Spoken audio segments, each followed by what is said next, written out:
Okay, hallo, guten Tag zu allen. Ich habe seit 30 Jahren gar kein Deutsch mehr gesprochen. So that's my little introduction. I get to speak a little bit of German. It would be really nice one day to, get there in Germany and meet everybody personally. So a little bit about our presentation here. We are phosphate mining for the LFP battery industry. That's the lithium iron phosphate battery industry. Phosphate, traditionally, 90% of its usage is for fertilizer. There's 10% of usages that are usually the higher end usages, and that's when you have to purify up to high quality phosphoric acid. Traditionally, that's been fire extinguishers, food preservatives, for instance, Coca-Cola, cosmetics, pharmaceuticals, semiconductors. But now the big use is the lithium iron phosphate battery, and that's going to create a huge demand and a huge necessity for purified phosphoric acid. So the real pinch point is not necessarily going to be in the phosphate rock, but really in the high-end purification of it, and that's where we're going as a company. If you look at traditional phosphate demand drivers, we were predicting a phosphate peak by 2035. That was before they even knew anything about the LFP battery. The peak in phosphate is occurring much quicker. There are a lot of deposits out there in the world, but they are extinguishing. The only real large size deposits that remain are in Morocco. Everything else has got, a shelf life to it. Price of phosphate has been increasing steadily, even during the last little crisis that we're in. It continues to be stable and go higher.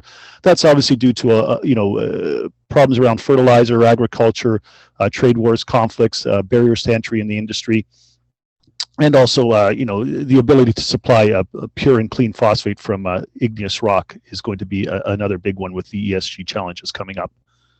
Okay, so this is a really important slide here. I just want to explain to you the world of phosphate. 95% of the world's phosphate is sedimentary deposit. What does sedimentary deposit mean? That means deposits that were old seabeds that have dried out.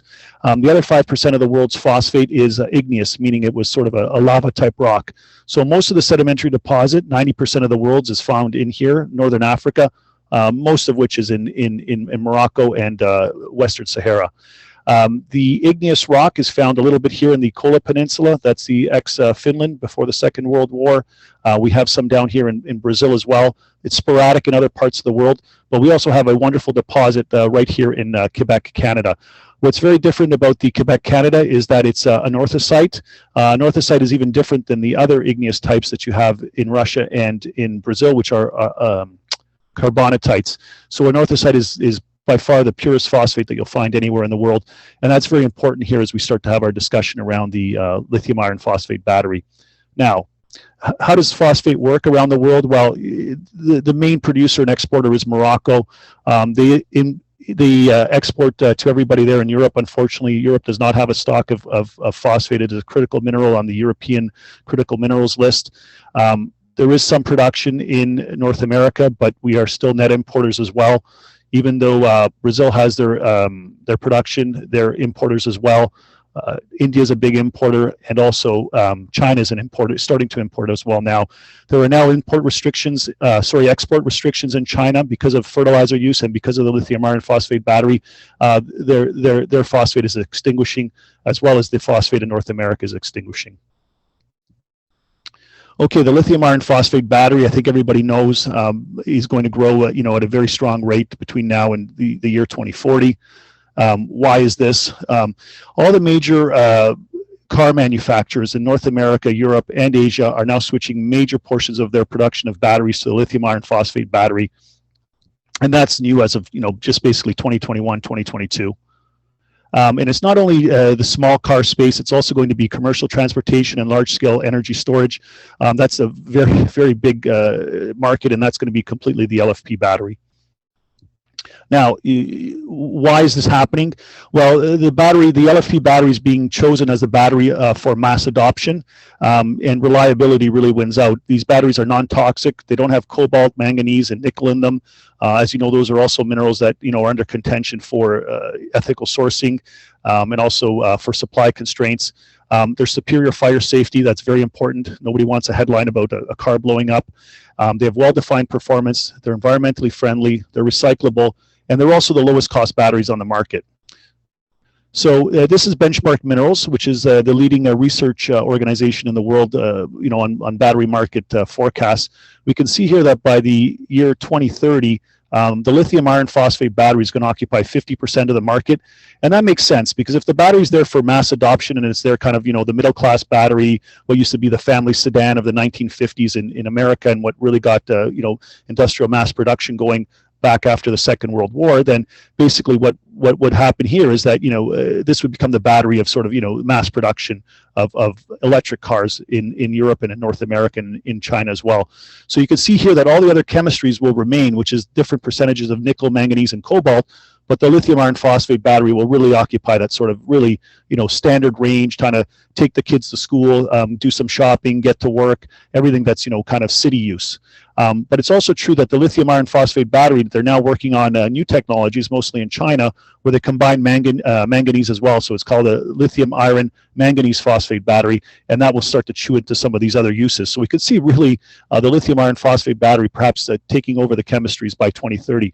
Obviously, this is uncomfortable for all those who are invested in lithium ion projects, manganese, cobalt, nickel. But it's something that we really have to start understanding, and we have to start understanding the discussion around phosphate, which has till now really been ignored. It's been secondary to lithium, and that's going to have grave implications. Now, when we bring this battery to North America and we bring it to Europe, we're mostly focused on North America as first phosphate. We do certainly have discussions ongoing in Europe, and there is a big European, a transatlantic initiative developing as well between the various countries and the various producers. But mostly we're focused on North America. But what we say about North America could also apply to Europe, in that 90% of these batteries right now, if not 100%, are produced in China. They're produced in China with a very environmentally deleterious elements. If you really looked at, if you summed out how these batteries are being produced on an environmental level over there, and what are the benefits of being electric, you would quite quickly see that there really is no benefits. So this production of LFP batteries has to come to the Western world, and it has to come to the Western world and be transformed in a way that's environmentally proper and friendly. For instance, right now in China, what they're doing to purify their phosphate, the phosphate can be purified through a thermal method or a wet method. All the Western European and in North American countries, and even Morocco, are using mostly a wet method to produce phosphoric acid. In China, they're still using a thermal method, meaning they take phosphate, it's sedimentary phosphate, so it's not that clean. It's got a lot of uranium, cadmium, thorium, selenium, and other elements in it. And they're basically heating it up with coal, coke, producing a lot of CO2 emissions, and cracking the phosphate. And then when you crack the phosphate, all the rest of the deleterious elements end up in the atmosphere. They're poisoning workers and they're poisoning cities. Now, when we come to North America and Europe, for this matter, we're going to need a high purity source. We're going to need an ethical source. We're going to need a low carbon footprint. We're going to need, proper environmental social governments, and we're going to need proper integration into local supply chains. And that's what First Phosphate is all about. We currently have a partnership with the University of Queens that has provided really great results. Queen's University is in Kingston. Pierre Poufal is the professor leading it, is the foremost expert in sedimentary phosphates in the world. What we've been able to do with Queen's University and SGS Quebec City, where our labs are, is we've been able to now separate completely using fully environmentally friendly methods our phosphate from the titanium and the iron that's found in the host rock. We've been able to make 3 recoveries. We've been able to separate fully with magnetics and with flotation, so there's no solvents or other environmentally deleterious elements involved in our separation, which is extremely important. Now, this is a little bit the crunch of the matter here. So, there's going to be an LFP value chain, and where do you want to sit inside the LFP value chain? So, we've broken it up. We've broken it up into 6 phases, our project, which will be in the port of Saguenay in Quebec.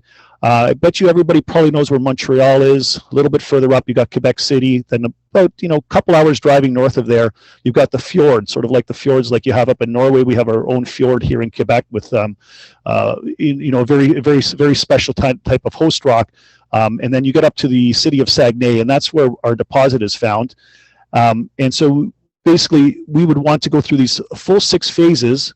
And we would be using the port of Saguenay, which is a deep sea water port that gives us direct access to international markets without any impedances such as locks. So right around the town of Saguenay, where we have our deposit, we would start by doing an open pit mine and bringing into production a phosphate mine, where we would gather minerals, phosphate rock that's found at about 5 to 15% purity in the ground. Then right at the mine site, we would create a concentrator, and the concentrate will then take this, take the mineral, the host mineral in which the phosphate is found, which is called apatite, and we would concentrate it. Now, you can concentrate phosphate to about 42% theoretical purity inside of apatite. We're getting up to about 41.25 to 41.5%. That's probably the highest that, it's right around the highest that the world's ever seen in terms of concentration of phosphate or of a purity of apatite. And that's really important, because when you're dealing with the LFP battery and we're dealing with auto manufacturers, they want 100% purity. They don't care if they need it. They just want it because they have 500, 1,000 elements in their supply chain, and they want all of them to be ultra pure so that there could be no problems anywhere along the line. So this is the stage that I was talking about, where with SGS and Queen's University, we've already been able to separate titanium from iron, from phosphate, and we have 3 separate recoveries. Now, the iron on the international market is a little bit low priced, about $100 a ton US, but the titanium is around the same price as phosphate. It's in the 300s, so it makes for a great secondary recovery, and it also shelters us from shocks in the phosphate market, like we've seen recently. Obviously, the most recent shock was a good one with the problems in Russia that unfortunately you're experiencing there in Europe, and we feel for you. But the price of phosphate has gone up because of that. So we're going to have this concentrate at 41% purity, and then what do you do with it? Well, at that point, we can bring it to the port of Saguenay, and we could ship it out. We could ship it out to some European partners. We could ship it out to Asia. But also, what we'd really like to do eventually is do the value added and create the phosphoric acid conversion plant right at the port of Saguenay, because we feel that this is where the real pinch is going to be in phosphoric acid in North America and even in Europe. And this is really going to be the bottleneck that's going to prevent the electric vehicle industry from even being able to produce, even being able to manufacture, unless we're able to solve for it. So that's what we're trying to solve for. We're trying to solve for this bottleneck issue that's coming. Once you have the phosphoric acid, then you can create you can dehydrate it. You get the phosphate powder, and it can be mixed through a number of different methods with lithium and also with iron, and then you get into the battery cells, the battery packs, and eventually into the battery. So here, obviously, we're talking about a deposit in Quebec. Quebec is a great jurisdiction in terms of the world, in terms of mining, very safe and very, very promoted. We also have the government of Quebec that's really putting in all its eggs in one basket and wants to become the electrification hub of North America. So we've got the strong tailwinds and support from our government. This is a little academic assessment from the professor working on our file, saying how 85% of the world's phosphate, and especially North America, it's all vertically integrated. It's all controlled by the fertilizer companies. There just isn't supply for the LFP battery market, and it's going to be important to have a specific source for the LFP battery market, because you can't rely on the fertilizer companies, where this is going to be maybe 5% of their sales, an afterthought. I mean, the electric vehicle industry, it's a just-in-time industry. It requires something that's secure, and that will be there for it, and that it's pure, and that it's 100% focused on that industry. Now, here we get into our property. So down here, this is the fjord, as I was telling you. This is the St. Lawrence River, which would take you out to Europe. Right here on the south is a city called Saguenay. The deep sea port is about 30 kilometers away. Our property is up here. This is Lac L'Orignal. So what we'd have to do is we would take, if we were here, you would come down with trucks, probably electric trucks, 80 kilometers down mining forestry roads, which are open 4 seasons. They're well laid out. The road is right. Our property is right on the road. So you'd come down here 80 kilometers, and then you'd come across here 60 kilometers of provincial highway, cross the bridge, and make it to the port. So we don't need to build a lot of intensive infrastructure in order to make this project viable. There's another company here, Ariane Phosphate, that has been targeting the fertilizer sector for the last 10 years. They have a very large deposit as well, but obviously distance becomes an issue, and there's a lot of transportation and infrastructure to be built for their project. We picked this position here because there's no added infrastructure to put into place, so it'll be easy to get to market. Not only did we buy the property here, but we bought all the land claims around here. We did extensive research. We bought out all the prospectors. I speak French, and all of our staff in the company speaks French, so we get out there, we speak with all the local prospectors, we're very close to the community, and we're able to buy out all these little instances of phosphate, and also do some advanced detailed magnetics, and buy out stake the rest of the area so that there won't be competition around us. This is a little bit the resource that we found so far at Lac L'Orignal. If you see here, Lac L'Orignal, this is we're just scratching the surface, and we already have 50 million tons in the ground, either indicated or inferred. Obviously, this could grow. We're hoping to be able to grow it to maybe 200 million tons. That's P2O5, which is phosphate at 5.2% average purity, and there's also titanium at 4% and iron at 23%. Now, not only did we buy out consolidate the whole area around the property that we purchased, but we also did like some really deep work here. And again, because we get local, we get to know people, we talk to people, we know every single prospector in the area. We bought out all the other claims and areas of known phosphate over the last almost 30 years. Lac à Paul, which was the first phosphate deposit found in the area, was in 1996. So we bought out everything that was known staked out by the Quebec government, staked out by prospectors, where we looked at additional magnetics. So we bought out Fleury, Yves, Catherine, there's a few others here. We started to do some work on these, and we're finding phosphate everywhere. Obviously, we can't make a claim because we haven't drilled yet, but the prospecting is just incredible what we're finding here. I mean, you talk about Morocco having all the phosphate in the world. I truly do believe that between Lac à Paul, what we found, and probably what hasn't been found yet, which will be harder to find, there could be over 100 years of phosphate here in Canada alone if we get our act together and we start getting it out of the ground. The surface sampling that we did here at Bégin-La Marche, which we found a whole magnetic area that goes all the way from Bégin all the way down, crosses the Saguenay Fjord, down to an area called La Ruche, and we're finding the highest quantities of phosphate that have ever been returned in the area, almost double of what we have here, and almost double of what is up there at Lac à Paul. We're very excited here to start drilling this winter and this spring. And what's really interesting about here is, we're supported by the local mayors. We were just out there meeting the communities. I was asked to address the Federation of Chambers of Commerce in Saguenay. I could not find a better welcoming anywhere. I almost feel like I'm from Saguenay now. We're also supported by the indigenous group here, Mastoyash, and we're also 80 kilometers from the deep sea port, and we have 3 possible bridges that can be crossed to bring materials to the port. And we're very close to what is the Rio Tinto and Alcan facility here. So there's a lot of infrastructure. We're very close to hydro as well. So we're really hoping that Bégin-La Marche will prove out. We know it's there, but we just have to put the holes in the ground and show the world that would be beyond world-class deposit. This is a little bit of our timeline. What we're hoping to get to this year is, I'd like to do a pilot plant around the concentration that I showed you, where we separate the phosphate from the iron from the titanium.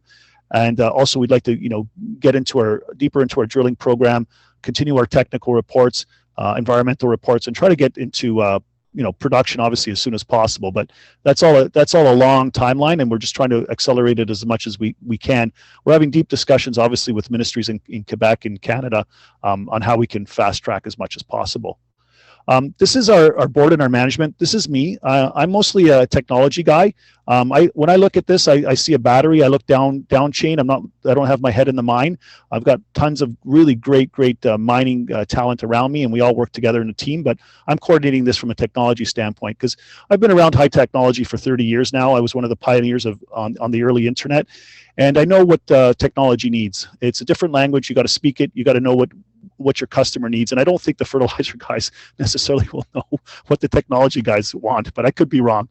We've got Peter Kent on our board of directors and as our president, and he's one of the most humble and nice men that I've ever met in my life, and he mentors me a lot. He used to be the Minister of the Environment for Canada under the Harper government, so he helps us out a lot with the on the social acceptability side and on the governance around the environmental factors. And it's a real strong sign to the market and to the investors that we hope to be, or we will be, on the ESG side and on the carbon compliance side. We've got Larry Zeifman. He audits already 20 to 30 public companies, and he's the chair of our board. And the reason I wanted him there as a chair of our board was to send a really strong message to investors that this is going to be a no-nonsense company. There's going to be strong governance on the financial level as well. Gilles Lavadière has been a geologist on this deposit for over 20 years, and a geologist in Quebec for over 50 years. We have a strong CFO, Bennett Kurtz, and Mark Branson helps us on the public markets planning. We also have two gentlemen here, David Dufour and Pierre Cossette. They used to work on the Black Rock project, which was a big vanadium project in Quebec. It's gone through a little bit of difficulties, and it's restructuring right now. They have such an experience in getting all the permits for that project, understanding what went well, what went wrong, and they have such a deep knowledge of and relationships in the area that we just can't go wrong with them. We're speeding up the project by years by having them on board. Then our advisory board is second to none. Paul Pittman has been in fertilizer for 50 years. This is Pierre Poufal, the world's sedimentary expert for phosphates. Yves Caprara is a European. He's from Belgium. He's worked for Préon. Préon is the largest food phosphate phosphoric acid producers in Europe, and also the largest producer of technical grade phosphoric acid for batteries. So Yves knows how to orientate us, not only on the European level, North American level, but globally in pure phosphoric acid. And I mean, he's just been indispensable. Carl Trudeau has worked on Nouveau Monde Graphite. Nouveau Monde Graphite is from the area around Montreal, just north of there, and he's been the COO, so he knows exactly what we have to do in terms of getting social acceptability, how to position things, and also on the logistics side.